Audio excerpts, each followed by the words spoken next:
I guess we need another pair of headphones for our audience because you can't hear what's going on. Hello and welcome to this next installment of the Florida Housing Hour. Today I'm joined by Mr. Dillon Cook, realtor extraordinaire in the Tampa area, and he's come in to talk to us about what he does and state of the market and all kinds of stuff. So how you doing? Pretty good, man. How about you? I'm good. So give us a little background about yourself. Like, who are you? What do you do? And, where do you come from? And little elevator speech there. Yeah. So I grew up in Indiana. I moved down here for college about 10, 12 years ago. Dropped out after 2 years, realized that I didn't want all that debt. So I went into real estate. Initially, I went into property management, actually. And then I found my wife down here, and we've been married, and I stayed instead of moving back. So okay, yeah, all right. So was she a native here? Yeah, so she grew up in Wesley Chapel. She was actually here when a lot of the roads in Wesley Chapel were dirt roads, and they were single, lane, and the development has just been crazy. So she's seen all the construction. She's seen all of it. Yeah, yeah. Me too. Yeah. I'm a native. I've been here for forever, and we've seen it blow up. I remember Highway 60 being 2 lanes each way. Right. So it's definitely moved. Awesome. So when did you? How long have you been a realtor? So I've been a realtor since 2015, although I was in real estate and property management in 2013. So it's been a little over 10 years in the field. And, things have definitely changed quite a bit. Rental rates from 2013 to 2023 now are just completely different. Yeah. There's some areas that are just really surprising how low they used to rent for. So.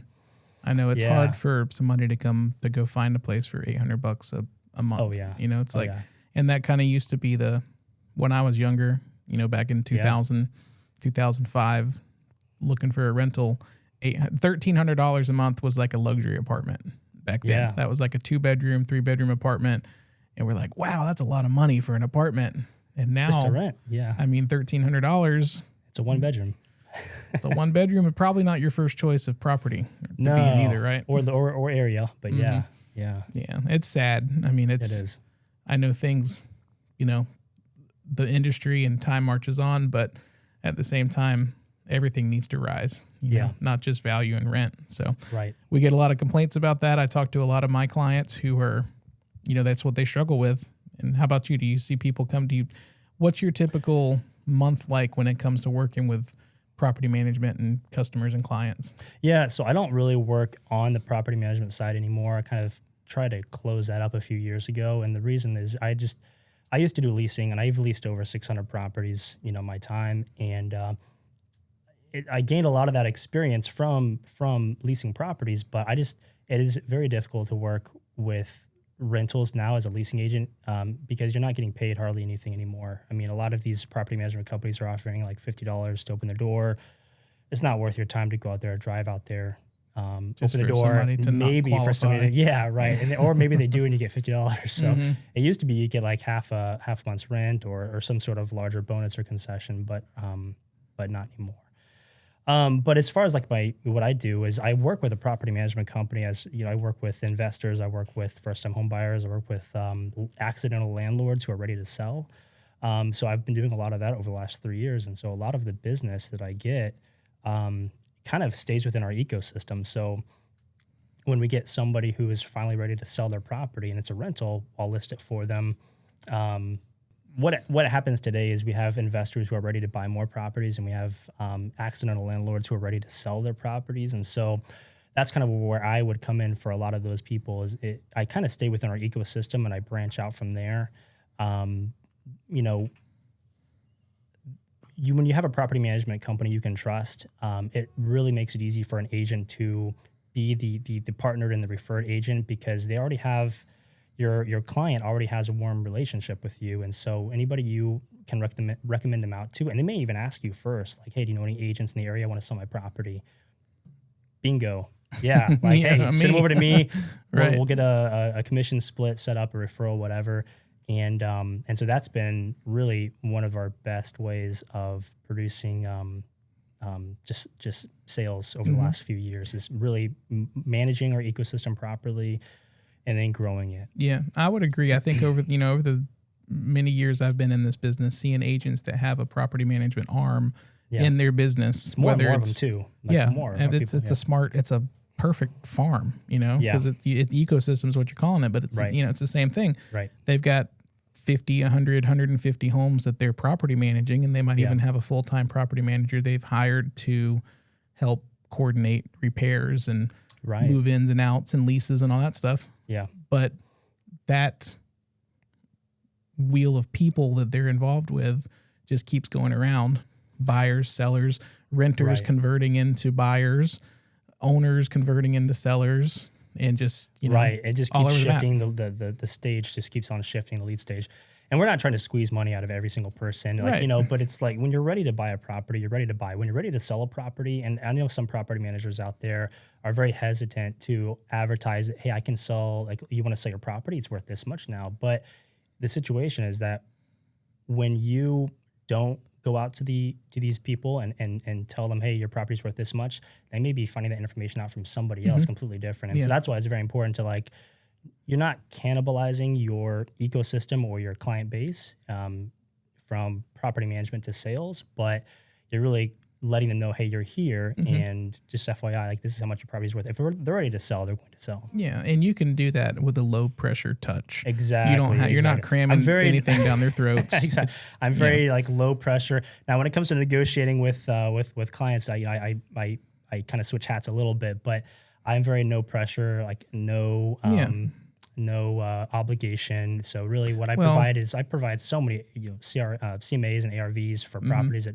result in nothing, and it's okay. Well, that's part of your service. It's part of what you do. It's just your long-term relationship. Exactly. And that's, I think I've heard that the top car salesmen aren't the ones converting the people walking through the door. It's the ones who have been in the business for years that are working on past referrals and past customers, and they're just staying in touch and saying, I'm here when you need me. I'm not coming to your house to cram a new truck down your throat. Exactly. And it's part of the brand. When you're ready, let me know. Right. Exactly. Exactly. That's a lot of what it is. So you mentioned accidental landlord, and I don't know that I've ever heard that before. What do you mean by that? Well, so a lot of those accidental landlords have been removed from the market because when housing went up in 2020 to 2021, a lot of them decided to sell then. But basically, an accidental landlord is when they bought in the peaks of the market during the last recession, or before the last recession, and then they couldn't sell their properties because prices dropped whenever it was 2009 to 11, and then they were kind of stuck either, okay, do I want to hold on to the property or do I sell it and take a big loss? So a lot of them decided to rent out their property for the time being until prices went back up again. And so all that really culminated in 2021, really. So a lot of them are seeing these high prices and they're not underwater anymore. And so they don't have to rent anymore. Mm-hmm. They can make a move, get their money back, maybe make a little bit on it. Well, a lot of them actually made quite a bit, I think, because I think prices broke around even in 2018. It depends on the area a little bit, but a lot of them, prices from 2008 or 2000, whenever the high was, 2007-8, were about the same in 2018 again. So and then it just the gas gets poured on in 2020. Yeah, right, exactly. Mentioning all these different rentals and things that you work with, something that you always see in the comments and on articles and stuff, and different YouTube comments and things about, if the big investors would stop buying houses, then maybe the little guy would have a chance to be able to buy one. So from your experience with property management, how big of a thing is it? How big of a thing is BlackRock in the market? And that's actually a good question. Other companies like them, these big corporate places that are Progress buying everything Residential, up. Invitation Homes, there's all those big companies. I'm not sure who the largest is right now, and that might change next year too, but I know we had about 15 million rental properties across the U.S., and I think that was a stat from or maybe it might have been earlier this year in 2023. And then large institutions, which is basically anybody who owns more than 100 rental properties is kind of considered a larger institution. They own about 5% of those rental properties. So if there's 144 million houses in the United States, there's about 15, maybe we can say 16 or 17 million rental properties now, adjust upwards a little bit. Then that means there's somewhere between 800,000 to 1.2 million rental properties that are owned by these larger institutions. I did see I felt them back off a little bit over the last year and a half. When I was listing a lot of rental properties in 2021 and 2022, I think I only did maybe 6 or 7 listings that year went to larger institutions out of maybe 45 or something, or 40, something like that. So I think maybe the properties I was listing wasn't exactly all their buy box. And so I didn't see them as much, but it is worrying to see. I have mixed feelings about it. So I don't know if it's as big of a deal as a lot of people think it is, but I also see some projections of how, like, what they might be trying to get into, what they're trying to buy by 2030. And that's a little, I mean, if they're trying to get to 40 or 50% of all the rental properties by 2030, like that would be kind of scary. Could also depend on how thick your tinfoil hat is, right? That's true, yeah. Because I feel like a lot of people, see those corporations and those big conglomerate companies as the devil. And they're trying to take it and own the market to push everybody out. So you can't, they're in control of everything. Yeah, maybe. I mean, you could see that. And if it ends up being that, I'm not going to be a denier of it, because it could kind of trend that way. But at the same time, it's also a great investment opportunity, and they're treating it as a commodity, just like any other stock or any other investment. And now it's just, they're doing it on houses where people live, and they want their money, just like, Susie Homemaker, who is moving out of a house and she wants to rent it out and get the money, because she wants the same thing, right? Everybody wants that return on investment and long-term gains. Well, and that's the interesting thing too, because when you look at what it takes to make a rental property successful over the long term, I don't know if a lot of these larger companies are doing that. Like, it takes a lot of eyes on inspections, and like, not just, okay, the tenant left the property in about the same condition as when they moved in, but like, are you really accounting for like plumbing issues behind the scene, like old plumbing, galvanized, cast iron, septic? Like, are you accounting for all these like CapEx and expenditure items that, I mean, I know property management companies that don't do a very good job with their move out inspections and like upkeep with the their investors' property. And so I do wonder if in 10 years they have, even if they have a significant portion of the rental properties in the United States, I don't know how successful they're going to be if they start running into such a large percentage of their portfolios that needs so much work, and it just kind of all happens around the 5, 10, 15-year mark. So that's like another thing to keep in mind, is that I just don't know. I've heard some reports that some larger institutions are not exactly what I just said. They're not really. They're not acting as a landlord. And they're actually thinking about, like, so they've owned a property for 15 years and now they're starting to sell off their 15-year-old properties. Not that they bought them brand new, or maybe they did, but they bought them with a new roof, or they bought them with, a kind of an expiration date of about 15 years. So instead of doing that, they're just going to sell the property. So I think we have a lot of that happening too. Yeah. And that's, Florida being our own little microcosm of our own roof issues and insurance issues and wind and the things that we deal with here, ACs. It's a big deal if your AC goes out in your house. It's not, you can't just rough it for a few months until it's fixed, right? You got days on that timer. So you need a new one. And I think, they're going to have boots on the ground there with their hands in the middle of everything to really see what's going on and how things are working. So that would be a good thing to see them come off of their properties. Yeah. When they go to sell the property, though, the roof's still going to have to be done. Yeah. Somebody's going to have to take the bill. Yeah. Whether it's the sales price or out of pocket. Now, if they try to sell it at the 13 or 14-year mark, then maybe that's what they're going to try to do, so they don't have to, the new homeowner will have to account for that in their budget. But, Another population of homes that I hear people complaining about is like your short-term rental owners, like your Airbnbs and VRBOs and all that stuff. Like, Florida's pretty popular for those kind of houses because of our beach and our vacation and winter time and all that stuff. Yeah. So if you follow the headline media, you see doom and gloom on Airbnb because people are broke. People aren't traveling as much as they were. COVID has kind of evaporated. The restrictions and lockdowns are kind of over. So people aren't looking to escape like they once were. Right. So those VRBO people buying at the top of the market, trying to load up on as many homes as they can. Yeah. What do you think is going to happen with that? I know that, you're not a national 50-state realtor, Right, but right. and that Airbnb stuff is very localized. I feel like, It is. Some places are going to be affected, some aren't. Yeah. But well, I mean, and you have to think too that there's local jurisdictions that are, you never know who's on the county board and who's trying to get it banned and who's working these new regulations and who's like okay with there being Airbnbs and so Airbnb owners can't vote if they're out of state. They can't vote on the regulation, the new policies in another state, another county, if they decide to put that on the ballot. So that's one of the things that make it a little scary if you're doing out of state or out of town investing. So I do recommend if you're going to invest, start home first. But as far as Airbnb and VR, like short-term rental stuff, I think it's one of those things where you have to go, right now, maybe you have to go really, really cheap, or you have to go really, I think, all in. Because if you try to go middle of the road, it's very saturated there. So AirDNA is much more affordable now than it was a year or two ago, and you can pull up numbers and see what it's going to rent at. I do agree with you, though, that it is oversaturated, and if there are fewer people traveling, there's less money. Wages haven't gone up enough for many reasons for people to afford housing, to travel, to do a lot more of everything that's more of a luxury or a privilege. I think it is harder for an Airbnb owner to make it around here. Yeah.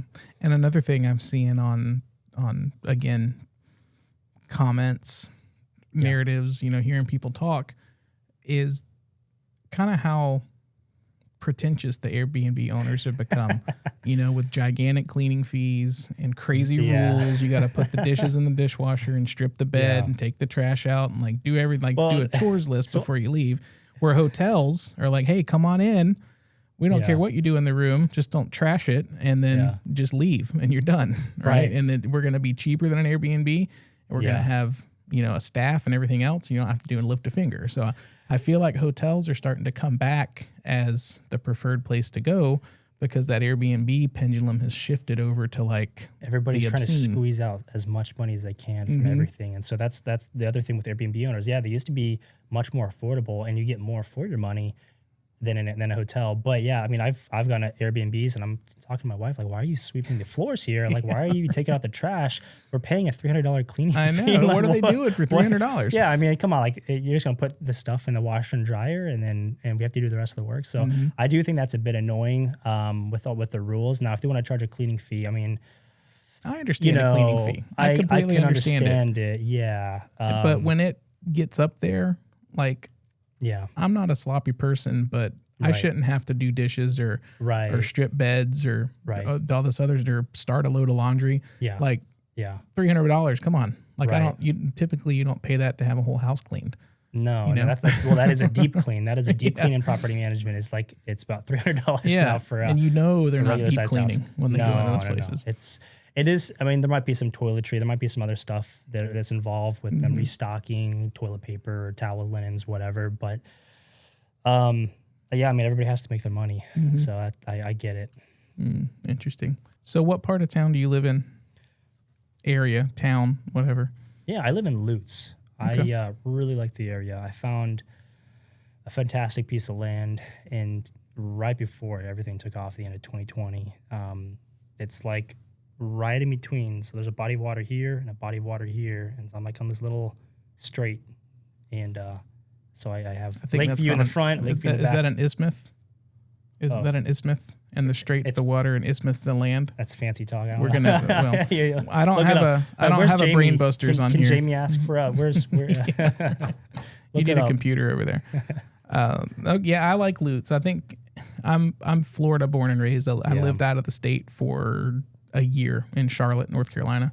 Yeah. And I've been here my whole life. And I think as far as Tampa goes, Lutz and Carrollwood are probably my favorite parts of Tampa. Yeah. If I had to choose where to live in Tampa, that's where I'd go. I would go up to, those are great. I would also go up to Land O'Lakes and Wesley Chapel. But really, those four areas you just mentioned are one of the most difficult places to cash flow. So it does make it difficult unless you have, unless you're parking capital, it does make it difficult to get into those areas. Yeah.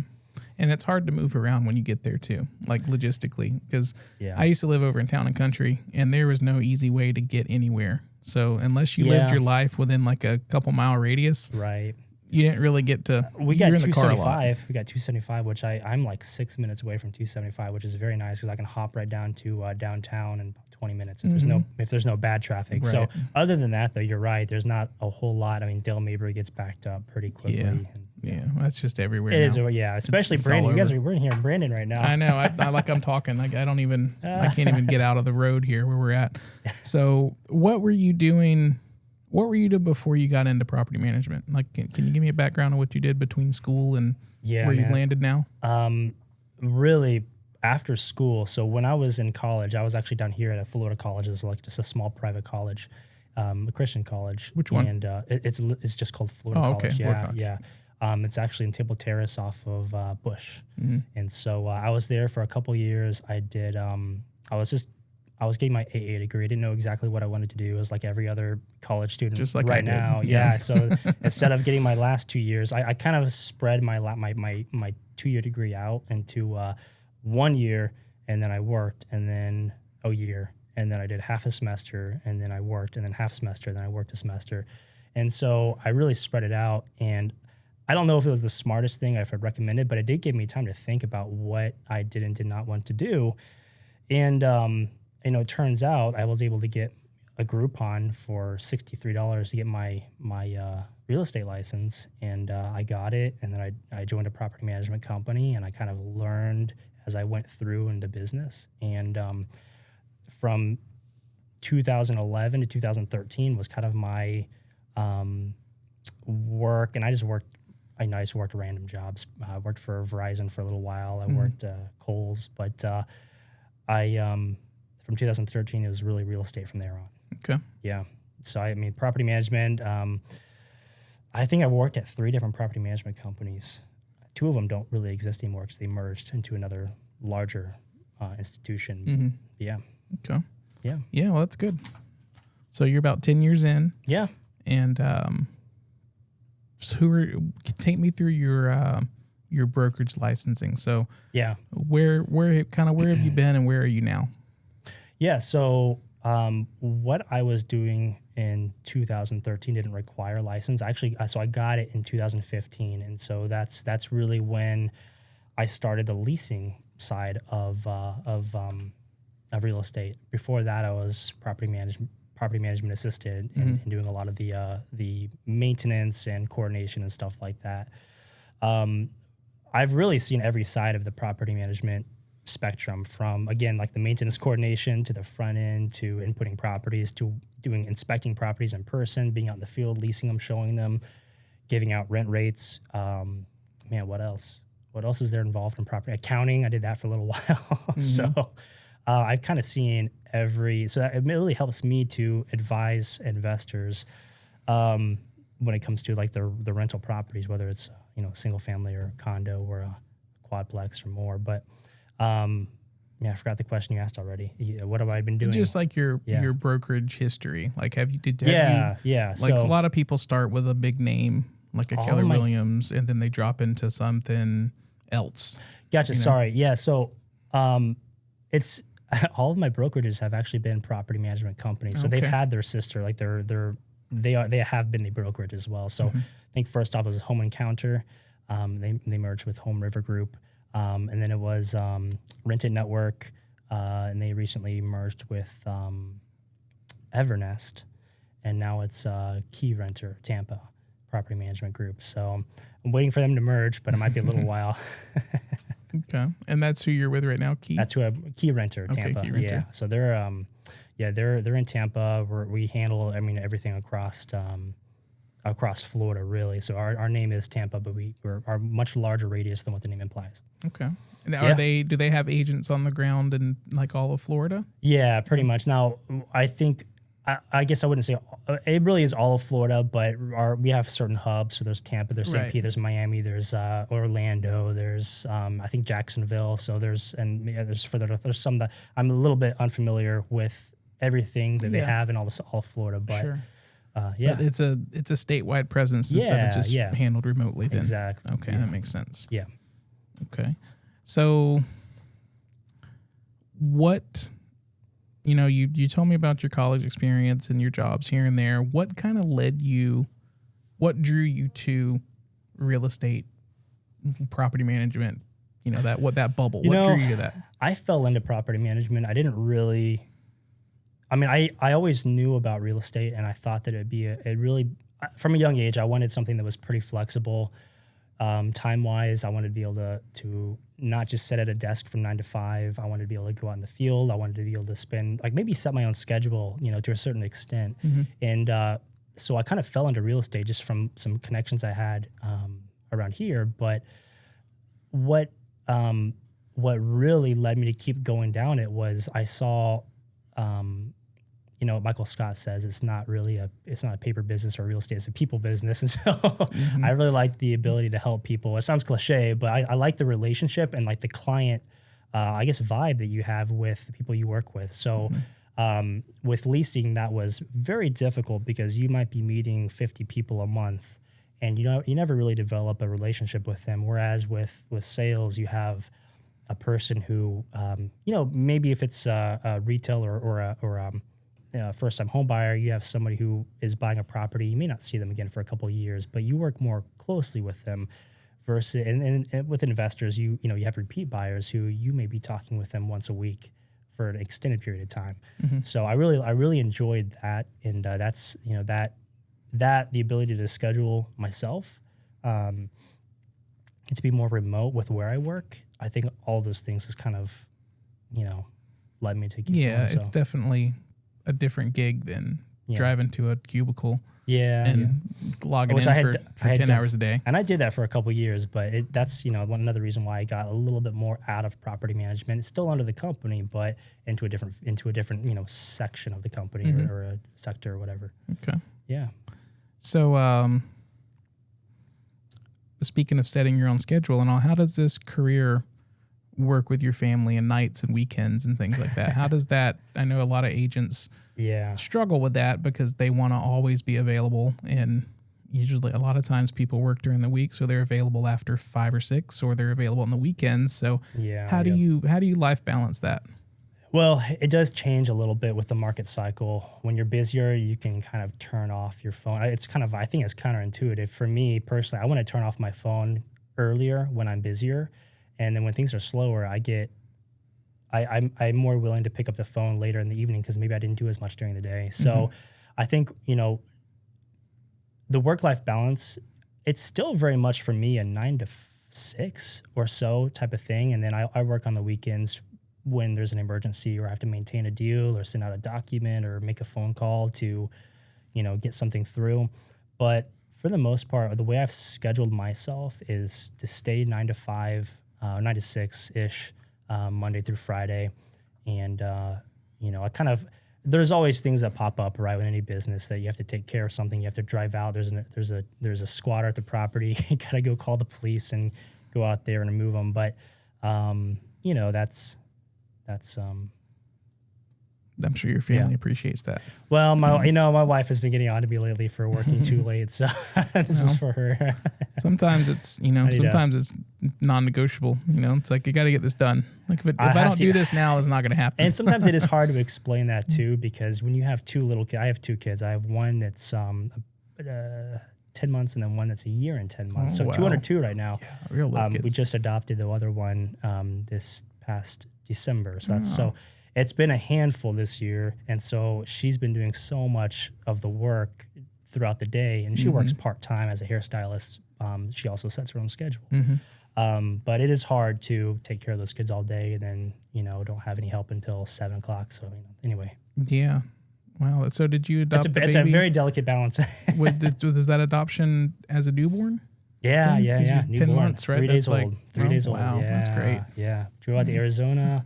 There were no flights. There were no flights at all going out to Arizona the day he was born or the day after.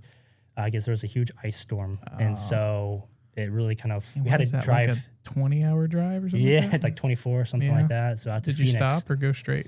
We went straight. Yeah, we had 3 drivers, myself, my wife, and my mom. Wow. So we just took off. Man, that's a haul. That's great. That's a cool story. Yeah, those are good questions. I did want to talk a little bit, and it doesn't have to be very long, about the NAR lawsuit and the commissions thing. Kind of what that means. Okay. Because I know we had a verdict and nothing's final. honestly be pretty quick because there's not a whole lot. I don't have an opinion yet. It doesn't really, Because I don't know what's going to happen with that. Yeah. I mean, with the big like the big companies that are put distance between themselves and NAR and that kind of stuff. And then NAR had the CEO leaving in the middle of all this. And there's more lawsuits that are in the works that are, right. I heard a phone call somebody published about an agent saying, oh, you're not offering any commission, so I'm just not going to show this. And they've got like hundreds of those phone calls in their proof saying that this is a collusion and price fixing and all this kind of stuff. And I'm like, I don't even know where to start with all that. Yeah, I do think it is. I mean, here's the thing. It's going to be years before I think any of this is actually concrete, because if they're appealing it and they're not going to enforce the ruling, the verdict. Now, I don't think the judge has ruled as of today. I think it's just the jury has made a verdict, and then the judge has to take that into consideration and figure rule out what to do. Yeah, so we'll see what happens. But even if she does rule against it, I think they're going to immediately appeal.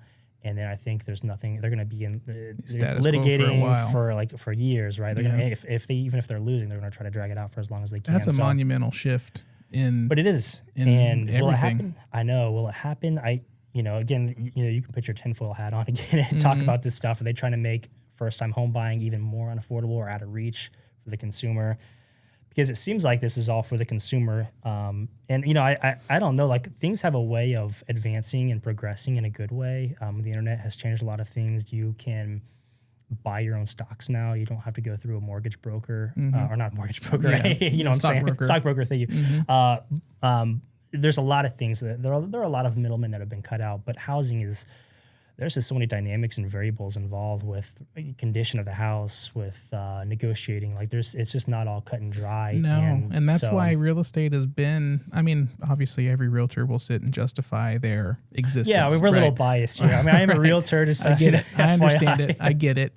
But at the end of the day, you are representing someone against the other side, who is the listing agent and the seller. And whether you feel warm and fuzzy walking into an open house and signing up with that listing agent as a dual role agent, you really got nobody on your side there to help you fight for it. You have to be able to do that yourself. And a lot of times you don't know, you haven't done it enough to know if you're some people leaving money on the table. Yeah, some people are very successful at FSBO.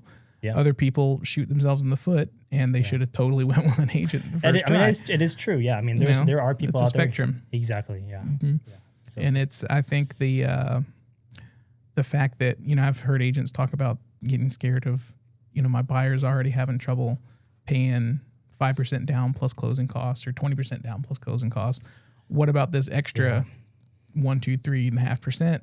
Whatever it's going to be, what about my fee? How are they going to do that? So now I've got to go and tell them, hey, in order to work with me, you've got to pay me. That just seems... And there's a way to wrap that into I don't think there is a way to wrap that into the loan right now. No, it's not financing. You would know. Yeah, exactly. It's not cost of the house. And exactly. And so there would have to be some sort of ability for or they're just not going to get representation. Right. So right. Or it...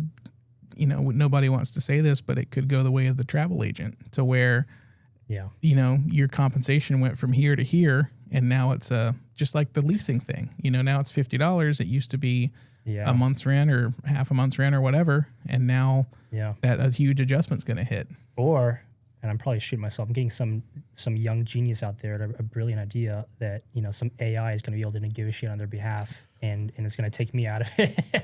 I don't know. That's the other thing that's unique about real estate is every house is different, every location's different, every market is different, and that's why I think real estate has been a little bit insulated from all of this for as long as it has.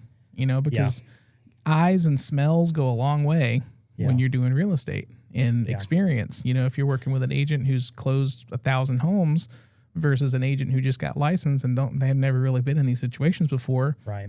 There's a big value to that person who's had that experience. So, and we're not attorneys, we're not judges, we don't run NAR or anything like that. So who knows where it's going to fall, but it's definitely interesting. It is. I feel like, why now? You know, like, why now when everything else is on its head? Why are we going through this right now? Like, wouldn't this have been a thing back during the boom or the second boom? Or like, why is it now when everything's unaffordable, rates are through the roof, economy's in the toilet? There's already so many changes happening that this is just one massive layer that, you know, again, it could be years. So we'll see what happens. Yeah. We'll see. Interesting. Leave it there. That's why I don't have an opinion. Yeah. Maybe I do have an opinion, but at the end of the day, I really don't have an opinion because it's a very open opinion. Who am I to say? Yeah. Right. Exactly. Forgive me you said in Indiana is where you came from. From Indiana, right? Yeah. How old were you when you came to Florida? So I actually was born in Florida in St. Petersburg. Okay. When I was 2, my dad and mom moved up to Indianapolis, just north of Indianapolis, Carmel, Westfield area. And that was so he could get a not manufacturing job, but he worked in tool and die, and so he did a lot of things. He worked for, I don't know, I'm kind of blanking out right now exactly. You know, he worked for Navistar. He worked for some big, trucking. They build engines essentially for those big international Navistar trucks. Okay. So he did a lot of the tool and die and stuff for that. Anyway, so we moved there, and when I was about 2, and then I stayed there. We stayed there until I was about 18. I graduated high school, and then I moved down here for college. Okay. Yep. So you got a good bit of life in Indiana. So younger years were all Indiana. You have an opinion formed about, they call that the Midwest, right? The Midwest. Yeah. So the Midwest versus Florida. What are your biggest comparisons and contrasts there between the two states? So I'm actually not familiar at all with real estate in Indiana because I was just so young. I wasn't into real estate. Being a resident. Living there, it was much smaller. Now, it has grown quite a bit. I mean, it's grown massively since I've lived there. They've built some, the Grand Junction, I think it's called, where they have this massive multi-acreage. I think it's like 10 or 20 acres of just different football, soccer, volleyball, like all these courts set up, and teams travel from across the country to play there, and it's just kind of this massive thing. So Carmel's always been a nicer area as well, but everything's just kind of grown really fast. So when I lived there, though, it was very small and one-lane roads with nobody on them. And I come down here now, and I'm in Tidwell Terrace. I'm driving 30 miles an hour, and it's just it's just a moving parking lot essentially. So that alone, it was a big change for me. But I do like having more land, and everything's more tightly compacted here in Florida, at least around Tampa Bay. Right, where we are. Exactly. So you might have your normal lot size is like, 5,000 square feet or so, anywhere from like 4 to 10,000 square feet is the normal lot size here, whereas, there's a lot of in the Midwest, things are closer to an acre or half an acre. And so I have a half acre right now, a little over actually, and I love it. And so that's kind of like a great balance for me between, what living up there was versus down here. Yeah. I know we get the feeling that we're so cramped and congested here. And we are, like in the suburbs and in the downtown. Right. And even though Tampa, like you look at a Tampa skyline compared to a lot of other cities, and Tampa is just, it's a baby. There's not a whole lot to it. That's true. But it's just so sprawled. And then you got Orlando and Miami and Jacksonville. Like we have all these really tightly compacted places, but you really don't have to drive far in Florida to get to that 2-lane road with nothing for miles on both sides. Yeah, it's just Plant City, there's Dover, I'm talking about even past that, like you get out past Mulberry and Bartow on Highway 60, that's true. And it's nothing, nothing. And then you go up 301 up towards Ocala and Gainesville. Right. Same thing. Between Gainesville and Jacksonville, completely empty. Between Gainesville and Tallahassee, completely empty. So the land that we have in Florida is huge. And I'm not saying I want it all filled, but I'm saying that if you do want to live the Florida weather and lifestyle and everything else that we have here, there are opportunities out there in the sticks to be able to get that same feeling. You're just not going to have a Chili's on every other corner. That is, I know. It's different. The typical clientele I work with, they're not looking for the sticks though. And so that's why, you can move out to the sticks. There is that if you're looking to move here and live here, like there is that for you. Mm-hmm. But if you're looking to invest, then you kind of run into some problems. Now you can invest, and this is one of the things that we are discovering is that you can invest out in Brooksville, or you can go a little bit further where things are a little bit more spread out. Mm-hmm. The new construction hasn't quite hit there because we have seen new construction headed that way, like up 75, for example. They built overpass that exit off 75. I think it's finally done now. It might have been done for a year now, actually. I don't drive that far north that often, but we can see like the Epperson, the Murata, like those lagoon communities, Mm-hmm. like the construction is going up, and then it's also that way. Surprising it hasn't gone out through I-4 yet as much. Yeah, it's going towards Lakeland down. Yeah. It is right. Plant City's got that big development out in the north part of town. Yeah. And Lakeland wants to keep coming towards Plant City, so eventually they're it's both going to be expanding into both Plant sides City. of the road. And there are some build for rent communities. Like there are some people who are doing their I think it's Progress American Home Builders for Rent built a 200 single family build for rent community out in Plant City. This was a couple of years ago. It was a little newer then, but I mean, since then now we're seeing some of that happening in Wesley Chapel too. So I mean, but again, like those are for the larger institutions who are buying those. Yeah, those whole that's a whole yeah. development project. Exactly, exactly. So speaking of them as a client, like how would you? I know you can't give me a perfect carbon copy of a client, but what do you think your ideal client is? Like if you were to paint a picture of your client, what do you think that person would be? I have worked with everybody. A lot of the investors that I have worked with are more mom and pop type investors. So they're not people who own 100 units. They're not, the developers who don't need my assistance, who can do everything themselves. A lot of the investors I'm working with are law enforcement, they're doctors, they're engineers, they work in these fields. They have some equity that they can use from their HELOC, or they have savings and they're looking to park some of their capital. And so really my ideal of you don't have to be an investor. You can even be a first-time home buyer, but I think it is very important to set yourself up for success with the first property you purchase. So if you want to if you want a rental property in the future, start with the property that you live in first. And so I think it's just extremely important. I did that myself, and you don't have to worry. You're looking ahead in the future. So even if you can only step into a condo, if that's the thing you can afford, make sure that condo association allows leasing. So I think that's very, very important. Mm-hmm. So anyway, I work with investors. I work with first-time home buyers. I work with a lot of there's still some accidental landlords who are looking to list their property, and listing rentals for sale as well. Those points, I don't think you can overstate the importance of using your first home to be your first rental, right? It's because the there's so many different savings and variables that come into play there, because you think about easy, low down payment, good interest rate loans aren't available for investors. No. Right? You got to pay more money down, a little bit higher interest rate, more risk, more assets, better credit, on and on and on, right? You got to be super qualified to be an investor with a mortgage, with at least a conventional mortgage. So the way that works with the first time, you buy your first house, maybe you get an FHA loan, 3.5% down, 3% down, 1% down, 0% down, depending on whatever kind of loan product you get into.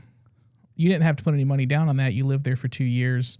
You turn around and buy a new house, rent that house out. Exactly. And you get to use a good cherry loan on the next house, low down payment, and you're using other people's money as many times as you can do that. Exactly. And I think as people can stay disciplined in that long-term game of hopping, then eventually they're going to get into a really cool house, and they're going to have a portfolio built up. I agree 100%. And that's one way to really easily build your empire. But even if you're not making that much money and the market is not going in your favor, if you just get into a place that you can afford with an FHA loan, even if you have to wait 5 years for the market to turn around and your rents to actually, because here's the thing, right now, if you buy a property with an FHA loan and you move in 2 years, I don't really predict your rents being able to, your rents are going to go up over the next 2 years, most likely. But I don't predict them being able to really cover the mortgage, cover CapEx, reserves, maintenance, repairs, vacancy, all those extra costs.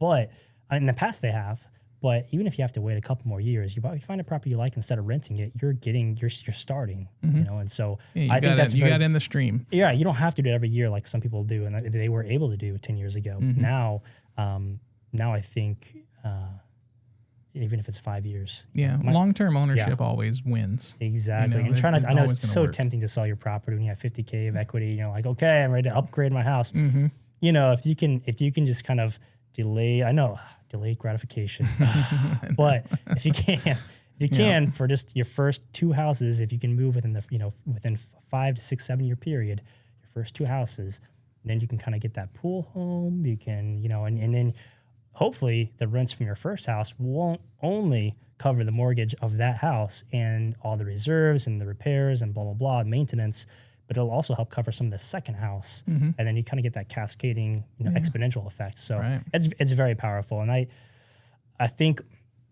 one of the most commonly used quotes, and I don't even know who it's from.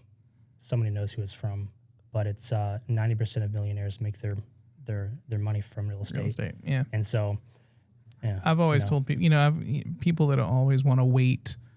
I want to wait until this happens. Yeah. Well, these wealthy people that are in and out of the market no matter what the market's doing. They name a wealthy person or well off or rich, if you want to call them rich or whatever. Name somebody and then tell me if they own a house or not, or own much more property or other houses. No, yes, absolutely they do, because that's the smart play, and it still is. And I mean, it is unfortunate. They're not even worried about cash flow at that point. They're thinking appreciation 5 to 10 years, 20, 30 years from now. And they're 1031ing, and they're kind of using every advantage they can. But to your point, investment sales or investors have actually made up 26%, I think, of the sales this year, like total sales.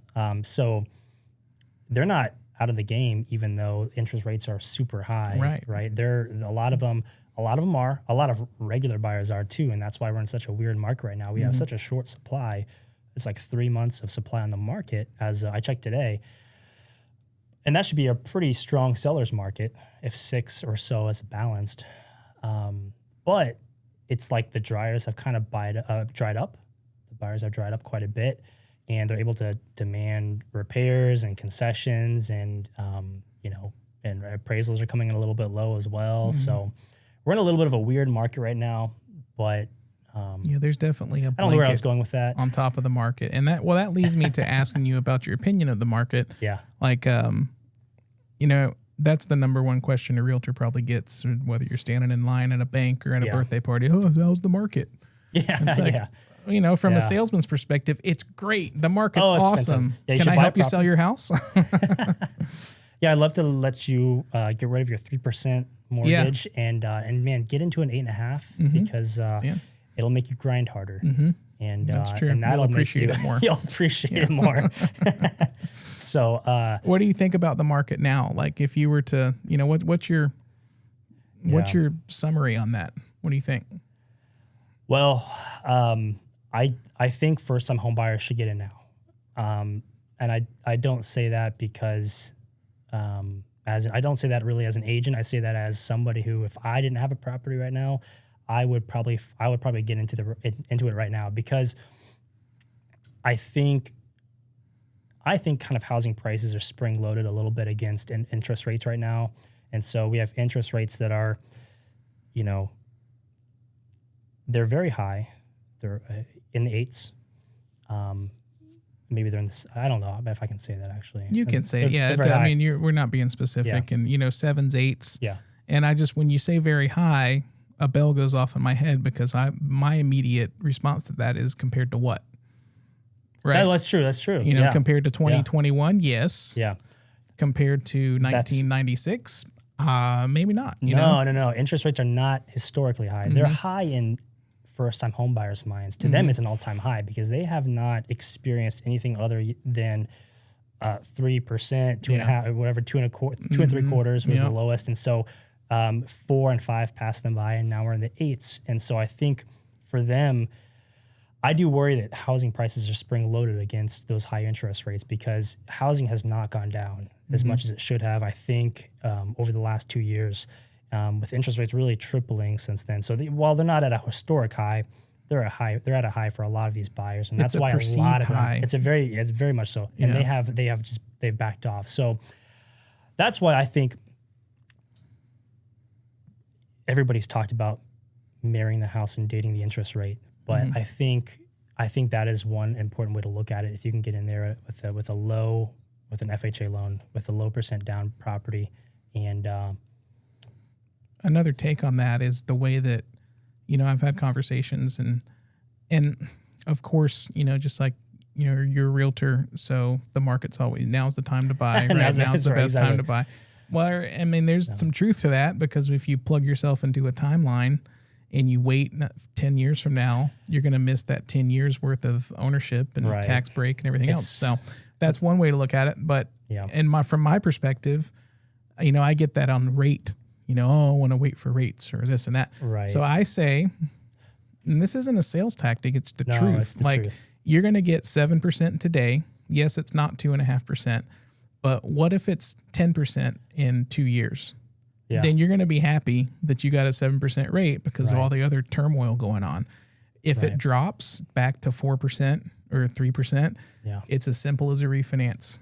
And then you're back into the regular rate, and you're at market rate, and you're as good as you're going to get for the market conditions, and it is what it is. So these rates, the marry the house, date the rate thing, I think is a little bit overplayed. Yeah, I've heard that so many times, but the truth behind that is it still rings true, because it's you're going to get what you get today. It is the market. If you wanted to, people can't time the stock market, and it's the same thing. Well, and you're not only accruing appreciation. Sure, if you buy a property at a high and then it goes down 20, 30%, you feel really bad about that. But pause that for a moment, right? Because when has that happened? One time. Exactly. Right? That's happened once in the long history of property gains. Right. And I think that I don't think it's going to happen again. I don't. Not the same way. I don't think so. But I think a big problem with that is the fact that it's so recent. Yeah. It's ancient history in terms of our daily lives, but people remember the crash, and they remember the turmoil and the foreclosures and the upside down and I can't sell my house and a whole street full of for sale signs. They remember that, and that's probably the worst psychological hit people are taking right now, is because we think it's going to happen again, because it happened that time, it's going to happen again. Right. And the human mind, I don't think, can conceptualize and extrapolate the fact that when you look at a chart back to 1920 to now, over the past 100 years, that's such a fluke, for that to happen. That is, and if you even go back to 1984, so Realtor.com, they came out with a report a couple of days ago saying that we're at an all-time low on affordability. For the last time it was this level was about 1984, about 39 years ago. And so they've indexed that in a few ways, or they've set out like 3 ways that could really be cured, right? And that's wages going up something like 60%, which that's not happening anytime soon. Yeah, that's not going to happen. I think it was home prices going up or going down. I think it was 30-something%. Good luck with that too. We just talked about that. Last time that happened was the GFC, the Great Financial Crisis. The meltdown. Yeah, so that's probably not going to happen again. And then the third way is interest rates coming down, 4 to 5%, and I see that as being more realistic. But at the same time, we're fighting inflation, and so there's all these. I don't know. We think that the housing has to soften, has to weaken for it to become more affordable, especially if wages don't go up. How can rents go up any further? I feel like rents have, and they didn't during the GFC, but they have historically continued to climb up about 3% a year. Sounds like an inflation number, though, right? But it kind of is, and that's kind of where I'm going with this, is that there are so many different dynamics. So you have inflation that is controlling, I feel like, a lot of the housing prices and the rent rates, but wages aren't going up with inflation as much as they should. And so you have this very... Well, that's the argument that millennials have against the baby boomers when the baby boomers say, oh, you guys are complaining about interest rates. When I bought my first house, it was 18%. Right. And they're like, yeah, but right. your minimum wage or your salary could also go and purchase a home, and you could take vacations, and you can have 3 cars and have 4 kids and do it on one salary, and wages aren't there now. No, it's they're not. And now we've got a huge percentage of the population with student loan debt and college degree people. Paycheck to paycheck. You have insane amount of consumer debt. You have trillions on the what are we at? $35 trillion right now. National debt. National debt. I just read Is it up to 40 yet? that it was about to hit 50, and I'm not an economist, so nobody hold me to this. Sorry, those are probably pre-Trump numbers. Yeah. And I saw it on a headline, and if I find it, I'll cite it here. But it was. You can cut out that 35 trillion. Yeah. No, I mean, what's the difference? No, when it gets to that point, what's another 15 trillion? And I think I mean, it kind of makes you wonder to a certain point, when are things going to break? So if we have housing prices, I think this is what I was talking about earlier. Sorry. Actually, that's okay. 2033, U.S. government debt projected to surpass 50 trillion by 2033. So I'm 10 years off on that. That's okay. We're probably around 35 to 40, somewhere around there. It says it's growing by 5.2 billion every day. Yeah. The current is 33.6 trillion. 35 with close. A T. Yeah. Yeah. Can't even fathom those numbers. No, you can't. Have you ever seen those graphics of how many zeros it takes? The guy's holding like $100. Yeah. And then he holds $1,000. No, I haven't seen that. Then he holds $10,000, and then it goes to $1 million, and then it's like $100 million. Then it's on a pallet, and then like $1 billion is a room full of pallets. Are those $1 bills or 20s? I don't even know. Okay, but it's just probably the same. Just to conceptualize, like really, what does $1 billion look like? And our little minds can't. No, I don't deal in billions with my bank account. I don't know if you do, but I don't deal in billions, so I don't know what it's about. Only at night. Between the hours of 11 and 6 a.m. Yeah, right. Yeah, something has to, something's got to break. Well, that's the thing. It's like when is everything going to break? Because if housing prices, if there's really kind of an inability for it to, if it's going up with inflation and it's not going down as much with interest rates, I feel like it's a little bit spring loaded against interest rates. So if we were to cut those, kind of going back to our previous point, everybody who's waiting to buy a house until interest rates drop because they're in the market. Now they're in the market. And so you have everybody and everybody talks about this right now. You go on social media, everybody's using audio from not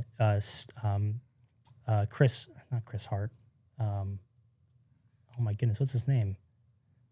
Dude who's in Jumanji and Hart. Kevin Hart. Oh my goodness. What am I? Yeah. Kevin Hart. You have a lady who is, I forget her name. I think she's a portfolio manager, but they're using these audios saying, don't wait, buy now, because then when you wait for interest rates to go down, everybody's going to be in the market. The bidding wars are going to come back. It's going to come back.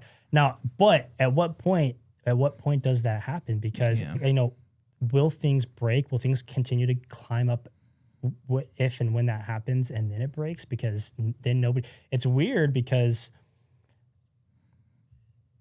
I don't know, man. Like I have mixed opinions. Like there's so many variables to factor in here. You've got the population of people waiting to buy until rates come down. And then you've got the population of people that have a great rate that are waiting to make another move because they don't want to trade their 3% for an 8% or whatever the numbers are. So those people will kind of help stoke the inventory when they decide to come off of their house. Even a 2% decrease, I think it's going to really ignite things. Yeah.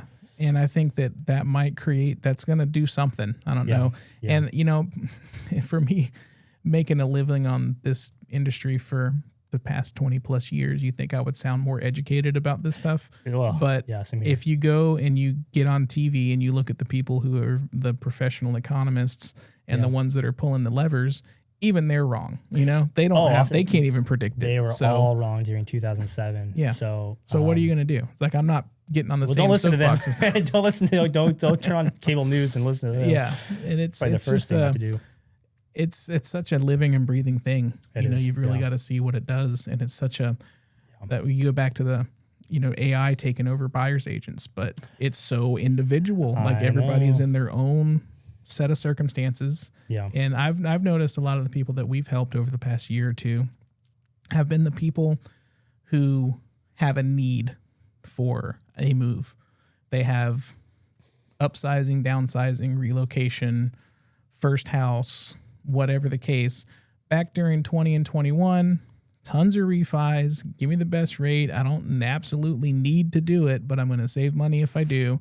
Hey, this house looks cool. Let's sell our house and buy this house. And they were, I saw more people moving for fun or moving to take advantage of the market and upgrade when they can and things like that. So I feel like the people that we've helped have been more in the need for it. And those people are always going to be there because that's what real estate's all about, is life changes. And, everybody has a need for it. They're not just out doing it for fun. And I think that's who's going to keep staying in the market right now. And then you've got your investors that have money that need to do something with it.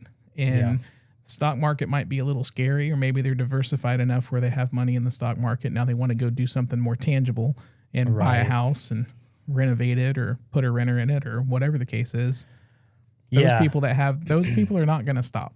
Like you said they're earlier. not. And there's, when you bring up investors too, there's a really strong, a powerful new strategy really to working with rental properties, because as we know right now, and any investor who is in Tampa right now knows how difficult it is to make a long-term rental work. A rental that you buy this year, it's super difficult to make it work unless you're putting like 50% down. Or getting cash or some other way. Right. And so one of the things I've pivoted on is I still like working with long-term rentals, and that's the property management company side of things that I help work with. But Padsplit and Airbnb are two other options. And we talked about Airbnbs and short-term rentals and how you have to be very careful with them, because if you're not going all in on one, making it stand out, getting a pool, maybe being off canal or lake access or anything like that, it's very difficult to make. It's very scary and very, very risky.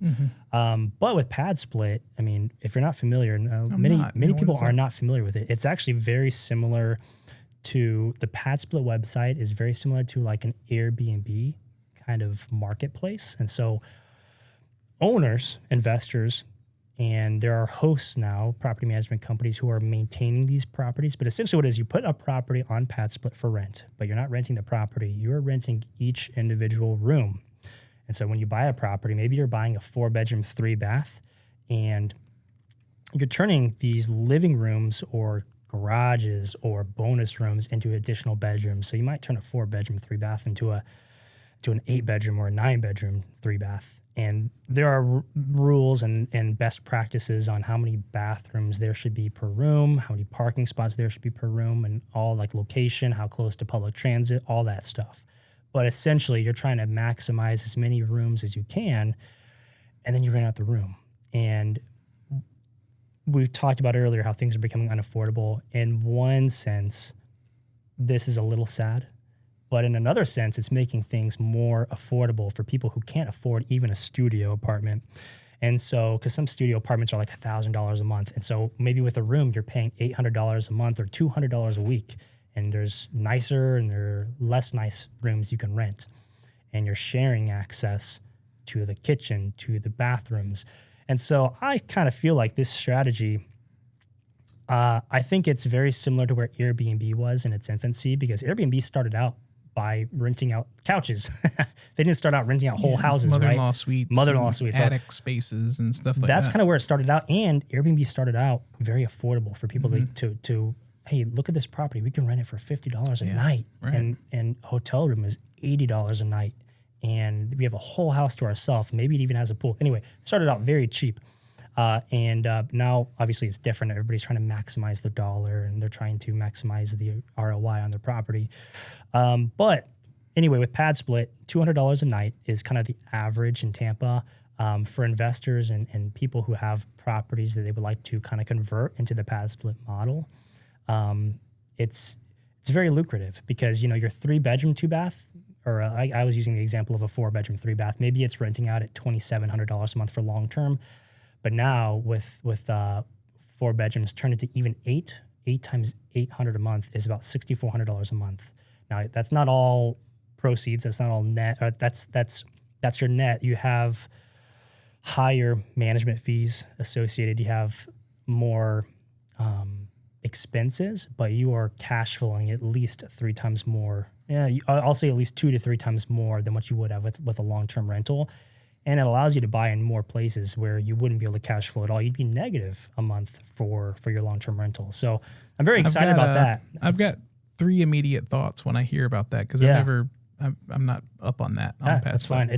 My first thought is like dystopian nightmare, right? That you have a house that you have to go in and you have to rent a table out to put your head down to sleep, something that nature. And it reminds me of everything gets smaller and smaller. It's no longer a room. You're renting out a closet. Well, it makes me think I saw some kind of documentary thing, something about these apartments in China, and it's like a pet store. They're in there stacked, and they're like on top of each other on bunk beds, and they've got like a little faucet coming out of the wall that they cook on, and they use to cook, and it's like, my God, that's such a. It's literally like a. Well, good thing we're not in a communist country. Yeah, so that's one point. And then my second thing is it sounds just like a college apartment, because that's what it does. That's how they do it. But the stats are averaging 25 to 40-year-old singles. Mm-hmm. Those are the stats they have. Okay. And then the third thing, the average person staying there. I know Airbnbs run into code issues and city stuff. That seems like a hornet's nest of problems. It does, but we have an unaffordability crisis. Mm-hmm. And so when you have a crisis and there's a solution on a silver platter, government might step back and they say, already have it. So Padsplit isn't just in Tampa. They're in, what are they in? They're in many states. I don't know how the exact figures. I know they're in like 30 plus markets. They just started in Miami this year, but they've been in Tampa, I think, for at least a year or two. So they've worked with cities, and I think they are headquartered out in Atlanta, Georgia, and they've actually worked there with regulators to make this work. Mm-hmm. So they're not just kind of swooping in shady tactics. Hey, let's take this nice property in an HOA and, trick everybody into thinking it's a regular house. And then all of a sudden they have 10 people moving, you have 10 people. Now these are more longer term stays. They're not short term, right? So they are people who typically stay there from I think 8 to 10 months at a time. Yeah. But there's best practices on where to buy these properties, and that's important. But and it is important not to buy in some areas where this would not work because, but I will say that they have made efforts to work with regulators, and we have a crisis that is very hard to solve right now, especially in an area like St. Pete where it's so compact. Try to find a property for sale that has at least half an acre. Oh, it's impossible. It's going to be $1 million plus, be $2 million plus. So. So when you have limited space, people are going to be they're already starting to build ADUs. St. Pete has already lifted some regulations on building an ADUs. Extension of what tons of people do. And I've got on another one of these podcasts, I was talking about the way I got started when I was like 20. I bought a house and rented the other 2 rooms out to good friends, and they basically covered the whole mortgage payment. And I knew a lot of people doing that at the time, just taking on roommates, and back then it was $400 a month. And that's house hacking. Yeah. And I love working with people who want to do house hacking. Right. If you're single, you don't have a family or baggage or anything, just boom, pop in, rent the other rooms, friends or not, and you're covered. Exactly. And that is one. If you're single, again, it's very hard to do when you're married. My wife would not be on board with that. Yeah, absolutely. But very specific. First-time home buyer, or you're doing the FHA and you're hopping. So it works in many ways, but it is very similar to that. But these Padsplit properties are deconvertible. You can deconvert a room into the living room again, and then all of a sudden you have massive appreciation, right? After 5 or 10 years or however long you're cash flowing on that property. Really, the benefit to Padsplit properties that I've seen is high cash flow, high return on investment. There's some capital needed up front to convert. I mean, it might be $5,000 per room you want to create, and then if you're converting a garage, there's some of that. But there are loan products out there that you can get, right? That'll help you flip, not flip the property, but fix it up into how you want. But yeah, that's one of the more. Not everybody likes the idea. not everybody doesn't. It's not as sexy as Airbnb. It's not as it can be as passive as long-term renting because you can hire a property management or a host to manage the property for you. Yeah. But I just think it's just another strategy right now. When you have a single family and you're underwater and you don't want to sell, or you're not able to rent it for right now, we have a pretty slow rental market as well. Like this month, we're in the slow season, right? So October to December are historically the most not difficult. They're the slowest periods of time to rent out a property. The quickest being obviously right before summer and during summer. So if you have a hard time renting your property out, consider that. Yeah, that's interesting. Yeah, I've learned something new. I haven't heard of that yet. Yeah, that's cool. Don't buy in an HOA though. No matter what you do, don't buy in an. Yeah. Try to stay out of it. It's kind of hard in Tampa. That's every HOA. I know city. They've got a firm grip on the market and on the properties out there. And I'm not a spokesperson. I'm not a spokesperson for Padsplit. So I work with investors. I work with different strategies. It's a tool for you to educate your clients on. To say, here's how you can do flips. You can do short term. You can do long term. You can do multifamily. You can do commercial. You can do. You need to know about that kind of thing because it opens up opportunity for them. And like Airbnb in its infancy, I think it's very cool to get in early on things that are expanding, because when you get in early on something, there is a lot of room for growth. But when you get in late, if you got into Bitcoin too late, man, you kind of lost the train there. Now maybe there's another train here in another couple of years. We'll see. So. But I'd like to make my money back on that if I can. Hey, same here, man. I sold a month before it tripled 2 years ago. But anyway, I hear you. So being in the, seeing renters be successful and seeing home buyers come, convert from renter to buyer and things like that, what would be a couple points or maybe one biggest piece of advice you could give to somebody who's trying to get their act together to buy a house? Man, this is usually a conversation I'd let the lender have. But I got to get pre-approved, man. We got to know where your finances are if you want to buy a property in the next 6 months. And that's great advice to get to a lender, because we had talked about it earlier. Lenders are not the first person that get bombarded with questions when it comes to, I want to buy a house. Yeah. Right? Because lenders are sitting there with their bags of money and their checklist of qualifications. Right. And they come second and third and fourth to the real estate agent who's got the sign in the yard giving cookies in an open house. Right. Because just the same thing as the finance guy at a car lot. You go in, you love the car, you smell the leather, you want it. Yeah. And then, okay, here's what we'll sell it to you for. Now let's go introduce you to this guy in the back that's going to take all your money. So are you talking about somebody who wants to buy a property to live in, or either? Either or. Okay. Like if somebody, let's put together a consumer here. Let's say that they're college graduate, they're newly married. You got two incomes to work with. You got a little bit of student loan debt, but you don't have somebody out that has $1,500 car payments. They manage their money okay. They earn okay. They've been renting for the past 5 years, and now they're ready to make the move. Yeah. So I would say, for the most part, in my experience, they've had their finances put together pretty well, and I don't have to have a whole lot of conversations with them about getting pre-approved. Usually when I have an investor come to me, if it's an investor and they want to buy a property to rent, they kind of know their budget. They kind of know what they can afford. Now, if they don't, I run a cash flow analysis on a couple properties with them, and we can see what your payments are going to look like with 25% down, or depending on what type of loan you're using, we can calculate, this is probably how much you can afford.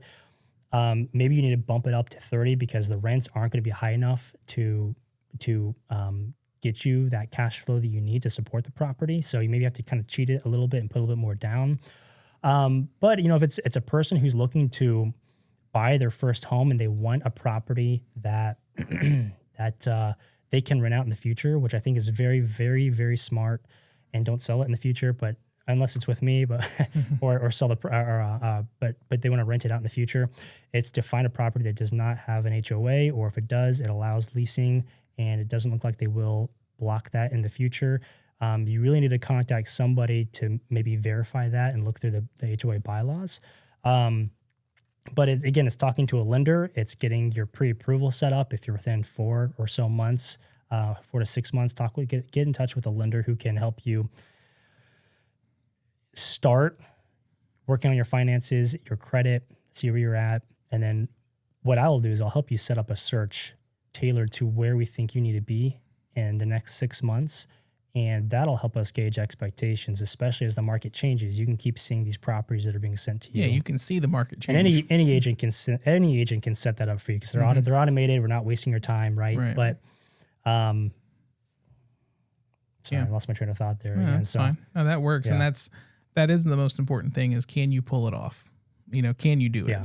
And if you can't, then you need to get it on a plan to be able to do it in the next 6 to 12 months. Your finances are definitely something you can plan for, right? And right now, I think in the real estate market, I don't know if we can necessarily plan for what type of property you can exactly purchase in 6 months, right? Yeah. So that is a little bit of a fluid, analysis that we're constantly revising, because right now you can afford, if interest rates stay the same, then in the next 6 months, and pricing doesn't change at all, then you have exactly what you're now. But do we think that interest rates are going to drop at all? Are they going to keep? They're probably going to drop in 2024. Who knows? Yeah, that's what we think, but we don't know. We don't know, right? Life around that. Yeah. So that's why we can start gauging expectations now, but we may have to revamp that a little bit as we get closer. So yeah. One of my favorite ways to take advantage of ownership and buying and the FHA loan and first-time home buyer and all this stuff is multifamily. Like if you can get somebody into just with that 5% down. The conventional just change. Yeah. FHA has always been the way for this. Right. You come in with a owner-occupied 3.5% down on a fourplex. Yeah. And then you can use the rent to qualify, and then you live there for a year and move out, and now you have 4 units. The problem with that, and that is fantastic. The problem with that is that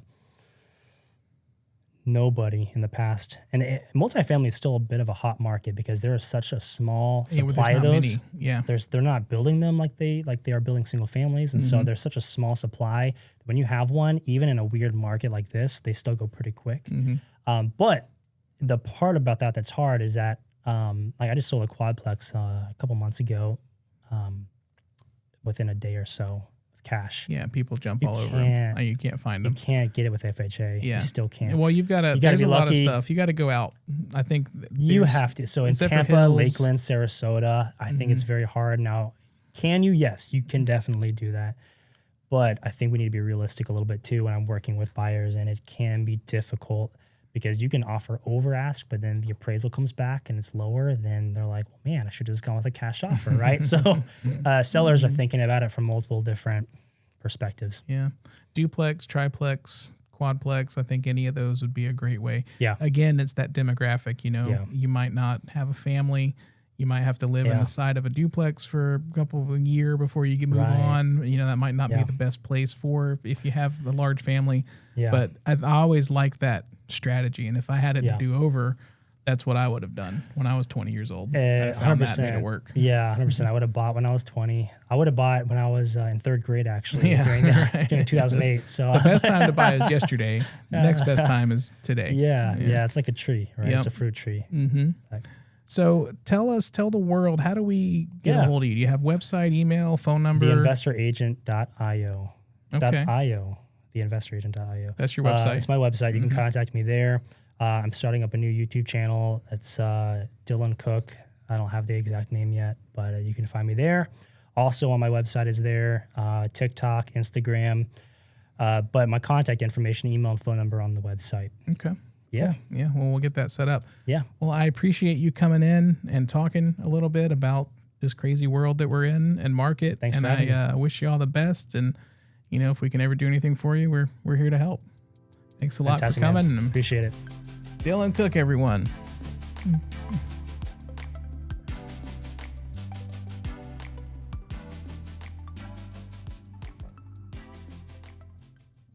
All right.